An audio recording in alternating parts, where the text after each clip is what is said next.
एक महिला के पति की मृत्यु हो जाती है। पूरे घर में शोक और विलाप चल रहा था। तभी उसको महिला को एक फ़ोन आता है कि आप हॉस्पिटल में आ जाइए, मोर्चरी आ जाइए, आपके लिए काम आ गया है और पोस्टमार्टम होना है इस बॉडी का, तो आप आ जाइए। उसने कहा कि ठीक है। अस्पताल पहुंच गई मोर्चरी और पोस्टमार्टम किया बॉडी का। घर पे आई, बाज़ार से सामान ख़रीदा, जो सामान लगता है मृत्यु में, जैसे कपड़ा हो गया या अन्य बहुत सारी सामग्री। उसके बाद आकर के अपने पति का अंतिम संस्कार किया। दोस्तों, सुनने में बड़ा अजीब लग रहा है, लेकिन ये कारनामा हुआ है। जो आप देख रहे हैं फ़ोटो, ये है मंजू देवी जी। 20,000 से ज़्यादा डेड बॉडी का पोस्टमार्टम कर चुकी हैं। पढ़ाई के नाम पे कुछ नहीं, अंगूठा छाप है। पोस्टमार्टम करने के लिए इनको कहीं से ट्रेनिंग नहीं लेनी पड़ी, क्योंकि इनके कई पीढ़ियों से यही काम चलते आ रहा है।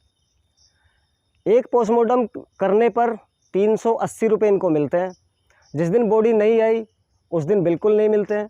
अब जिस दिन मिलेंगे, चाहे वो एक बॉडी का पोस्टमार्टम हो या 100 का हो, मिलेंगे 380 रुपये ही। ये काम करके ये महिला अपने घर को, परिवार को चला रही है, अपने बच्चों का पेट पाल रही है। दोस्तों, जैसा मैंने शुरू में बताया, कोई भी काम जब हम करना शुरू कर देते हैं और अपने काम के प्रति समर्पित हो जाते हैं, तो कहीं ना कहीं हम उसके सामने दुनिया की जो और बहुत सारी चीज़ें हैं, हम उन पे नज़र नहीं डालते, नज़रअंदाज कर देते। क्यों? क्योंकि लोग क्या कहेंगे, लोगों को तो काम है कहना, लेकिन हमें अपने काम पर फोकस करना है। और ये सिखाता है इन मंजू देवी का जो पूरा स्टोरी है, वो यही सिखाता है। नमस्कार, मैं दीपक कुमार, एक बार फिर आप तमाम लोगों का स्वागत है आपके अपने चैनल डी के गुड बुक में। उम्मीद है सब अच्छे होंगे। दोस्तों, ये है मंजू देवी जी। 20,000 से ज़्यादा डेड बॉडी का ये पोस्टमार्टम कर चुकी है। डेड बॉडी जाती है मोर्चरी हाउस, ये उसमें कट लगाने का काम करती है और कहाँ इंजरी है वो बताती है और डॉक्टर साहब लिखते हैं। फिर लिख करके डॉक्टर साहब चले जाते हैं और ये खुद उसके बाद उस बॉडी को सील करते हैं, टाँके लगाते हैं, पैक करते हैं और उसके बाद में परिवार वालों को सुपुर्द कर देती हैं। ये इनका काम है। इनके काम के लिए बताऊं तो जहाँ पे मोर्चरी हाउस है, ना तो वहाँ पानी की व्यवस्था है अच्छे पानी की, ना वहाँ लाइट है, ना एसी है, कुछ भी नहीं है। रात भर मुर्दों के साथ में ये महिला रहती है।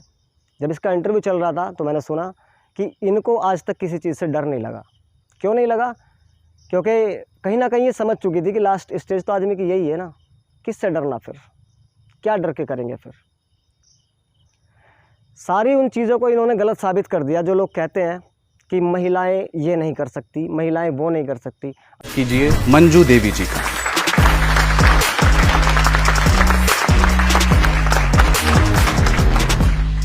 मंजू जी, पहले तो बहुत बहुत स्वागत आपका। आपने समय निकाला, आप समस्तीपुर से चली आई हमसे मिलने के लिए। जी जी।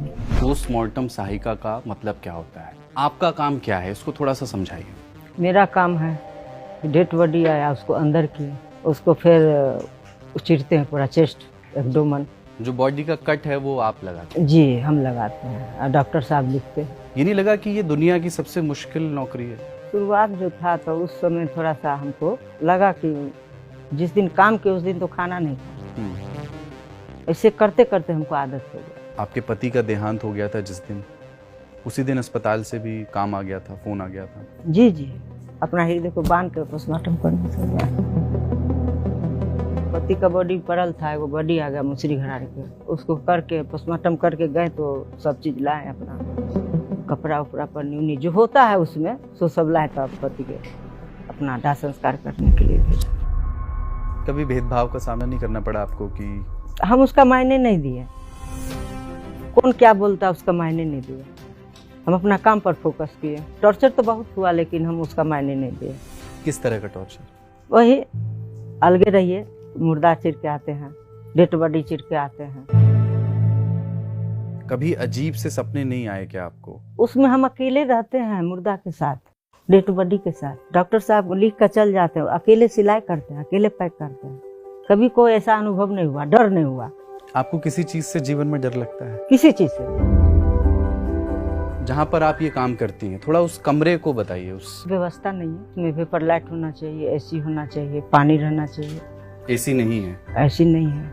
पानी भी नहीं है, एगो छोटा सा नल बाहर में है। काम करके आते तो बाहर में हाथ धोते हैं। आप लोगों का जो वेतन का सिस्टम है थोड़ा उसके बारे में बताइए। आज तक लड़ते आ रहे हैं, कभी नहीं हुआ परमानेंट। 380 रुपया मिलता है जिस दिन डेड बॉडी आया। एक आवे चाहे 100 आवे, और जिस दिन एक बॉडी नहीं आया उस दिन 380 रुपया नहीं मिलता है। अगर जिस दिन बॉडी नहीं आई तो उस दिन शून्य है सुन कमाई। जी। हमने ऐसे कई फिल्मों में या टीवी सीरियल्स में देखा है कि कभी कभी मुर्दे की बॉडी अकड़ जाती है और वो एकदम उठ जाता है। तो ऐसा कभी आपके साथ हुआ है कि मुर्दा पड़ा हुआ है एकदम बैठ गया हो? नहीं, एक बार हुआ था। आंख बंद कर देते थे फिर खोल लेता था। एक बार जोर से आंख बंद कर दिए। शांत रहो, तुम डेड बॉडी हो। डरना नहीं है, डरिएगा तो और परेशान करेगा। हिम्मत से काम करना है। सुन करके डर लग गया उनको। मुर्दा घर के बारे में ये बात कही जाती है, लोगों के तजुर्बे हैं कि बाहर भी खड़ा होना आम लोगों के लिए कई बार मुश्किल होता है क्योंकि भयंकर बदबू आता है। कीटाणु भी रहता है उसमें। इतने बरस से आप भीतर रह करके वो काम कर रहे हैं, जी। तो बदबू झेलने की आदत हो जाती है या? आदत हो गया, बर्दाश्त करके काम करते हैं। पूरा कीटाणु के झाड़ करके फिनाइल छीट करके काम करना पड़ता है। कभी ऐसा कोई कमजोर मौका नहीं आया कि आप? बच्चा में तो थोड़ा सा माया लगता है। अरे जो अच्छे अच्छे लोग जेंट्स नहीं कर सकते वो मंजू देवी ने कर दिखाया। किसी की बॉडी में, भले ही वो डेड हो, बॉडी में कट लगाना कितना मुश्किल काम है, कितना ज़्यादा मुश्किल। रूह कांप जाती है। हमसे नहीं लगेगा भाई, बिल्कुल नहीं लगेगा, क्योंकि इंसान को चीरना आम बात नहीं हो सकती।